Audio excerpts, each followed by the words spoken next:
हिंदी में कहावत है, बाज के बच्चे मुंडेरों पर नहीं उड़ते। बाज, जिसे हम ईगल या शाहीन भी कहते हैं, जिस उम्र में बाकी परिंदों के बच्चे चिचियाना सीखते हैं, उस उम्र में एक मादा बाज अपने चूजे को पंजे में दबोचकर सबसे ऊंचा उड़ जाती है। पक्षियों की दुनिया में ऐसी टफ और टाइट ट्रेनिंग किसी की नहीं होती। मादा बाज अपने चूजे को लेकर लगभग 12 किलोमीटर ऊपर ले जाती है। इतनी ऊंचाई पर हवाई जहाज उड़ा करते हैं और ये दूरी तय करने में मादा बाज को 7 से 9 मिनट का समय लगता है। और यहाँ से शुरू होती है उस नन्हे चूजे की कठिन परीक्षा। उसे अब यहाँ बताया जाएगा कि तू किस लिए पैदा हुआ है, तेरी दुनिया क्या है, तेरी ऊंचाई क्या है, तेरा लक्ष्य बहुत ऊंचा है। और फिर मादा बाज उसे अपने पंजों से छोड़ देती है। धरती की ओर ऊपर से नीचे आते समय 2 किलोमीटर तक उस चूजे को आभास ही नहीं होता कि उसके साथ आखिर क्या हो रहा है। 7 किलोमीटर के बाद उस चूजे के जकड़े हुए पंख खुलने लगते हैं और करीब 9 किलोमीटर आने पर उसके पंख पूरी तरह से खुल जाते हैं। ये जीवन का पहला दौर होता है जब बाज का बच्चा पंख फड़फड़ाता है। अब धरती से वो करीब 3000 मीटर दूर है, लेकिन अभी भी उसे उड़ना नहीं आता।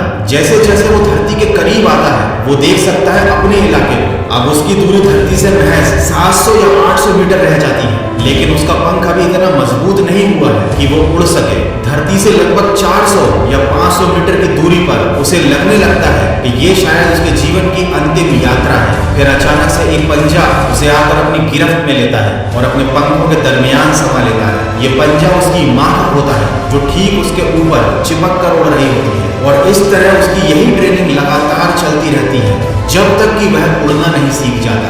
ये ट्रेनिंग एक कमांडो की तरह होती है, तब जाकर दुनिया को एक बाज मिलता है। ऐसा बाज जो अपने से 10 गुना अधिक वजनी प्राणी का शिकार कर सकता है। लेकिन बाज का संघर्ष यही समाप्त नहीं होता। वो पक्षियों का राजा यूं ही नहीं कहलाता। उसे अपने शानो शौकत और स्वाभिमान के लिए अनंत पीड़ा सहनी पड़ती है।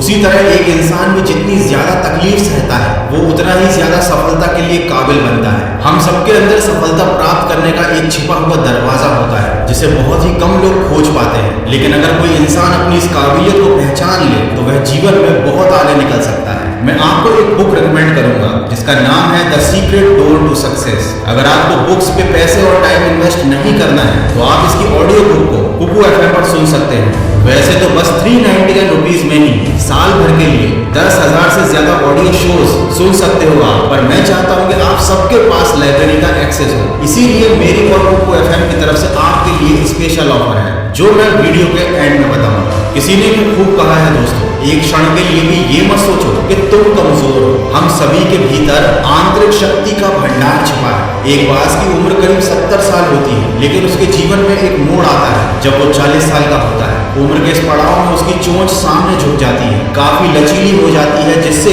वो शिकार नहीं कर पाता। पंख इतने भारी हो जाते हैं कि छाती से चिपक जाते हैं, जिनके कारण उड़ने में तकलीफ होती है। इसके पैर जिससे ये झपट्टा मारता है, उनके नाखून टेढ़े हो चुके होते हैं। अब इसके पास चुनाव होता है कि वह 40 की उम्र में मर जाए, क्योंकि ना उड़ सकता है ना शिकार कर सकता है। लेकिन बाज मरने का चुनाव नहीं करता, वह हार नहीं मानता। उम्र के इस पड़ाव पर बाज अपने इलाके की सबसे ऊंची चोटी पर चला जाता है और अपनी चोंच को पत्थर पर मार मार के लहूलुहान हो जाता है। बाज इस दौरान अनंत पीड़ा को सह रहा होता है और अंत में अपनी चोंच तोड़ देता है। वह अपने नाखूनों को पत्थर पर रगड़ रगड़ कर उन्हें भी तोड़ देता है और अंततः बाज को अपनी इस तकलीफ और अपनी इस तपस्या का फल मिलता है। उसको एक नई चोंच और अच्छे नाखून फिर से वरदान के रूप में मिलते हैं। कहानी यहीं पर खत्म नहीं होती। अब बारी आती है उसके भारी पंखों की। अपनी नई चोंच से बाज अपने पंखों को नोच नोच कर अपने जिस्म से अलग कर देता है। इतनी पीड़ा सहता है कि कोई और जीव होता तो अपने प्राण त्याग दे, पर इतनी पीड़ा ना सह सके। लेकिन फिर भी बाज ये सब सहता है और करीब 6 महीने बाद उसे नए पंखों के रूप में नया जीवन मिलता है और वह बाकी की जिंदगी उसी शानो शौकत के साथ जीता है। दोस्तों, आज के समय में बहुत सारी सुख सुविधाओं की आदत और बेहिसाब लाड़ प्यार ने इंसानों को बाजारू मुर्गे जैसा बना दिया है, जिनके पास बड़ा और मजबूत शरीर तो है, लेकिन वो लड़ नहीं सकते। वजनदार भारी पंख तो हैं, लेकिन उड़ नहीं सकते। इसीलिए कहते हैं कि गमले के पौधे और जमीन के पौधे में बहुत बड़ा फर्क होता है। अंत में यही कहूंगा दोस्तों कि रुक जाइए और पछताइए ये सोचकर कि मैं क्यों रुक गया, या फिर चलते रहिए और खुद को खुद पर गर्व करने का एक और मौका